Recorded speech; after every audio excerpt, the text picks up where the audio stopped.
If you're just starting out on your coloring journey, do not give up.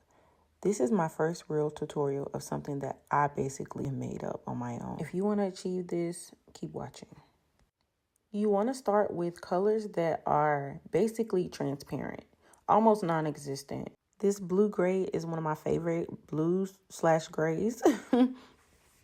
I initially tried it with the lighter color, which is like the little peachy color, but it didn't work out. So I needed a transition color and I chose this mauve color and it blended perfectly. I just wanted to show you guys what it looks like when the colors are wet.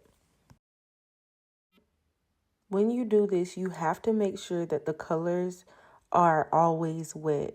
So if you have to go over it a couple times to get your line, that's okay.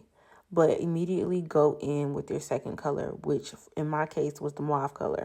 You want to blend up a little bit with the mauve just to get it into the blue-gray to make sure that it's cohesive.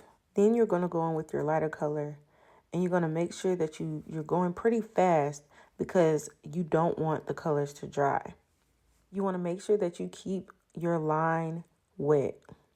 And just like with the blue-gray and the mauve, you want to make sure that you go up into the previous color. You can see me here going back in with the purple. And then I'll go in again with the blue-gray. And if you safely want to go through again with all of the colors, make sure that you saturate every part of it and chase your ink. Because if you don't, it's going to be really blotchy. Good luck. I hope this helps someone because for me, skies are very difficult. And sometimes you don't want to do a night sky and sometimes you don't want to do a sunset. And especially for something like snow, it has to look a certain way. Here you can see me doing it on my live.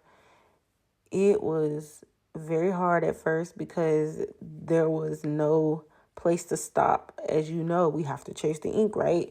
But when you're blending, it's very difficult to chase the ink on a big space. But I did it. I was successful. I had some areas that were a little splotchy, but I learned from this. I really learned what I'm capable of as far as coloring if I just try. Sometimes we can be really hard on ourselves because we're not where someone else is, but we have to realize that our journeys are ours and we're learning things on the way. When I was doing this live, I was literally telling myself like, oh, I'm just doing something, I don't know. And I ended up doing another thing, which I will be posting a video about. I basically did snow my way, like I couldn't remember what everybody was trying to show me. So I just made it up as I went and it turned out beautiful.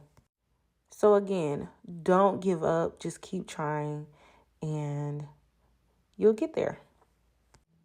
I forgot to add, but another thing you can do is use a colorless blender and go in and create some clouds or some streaks in the sky if you want to. Maybe in the future, I will do this and add actual snowflakes or just some little dots to mimic snow. But to me, it just felt like it had just stopped snowing. And shout out to Sky, my top gifters for today. My top gifters on my lives get their name on the page.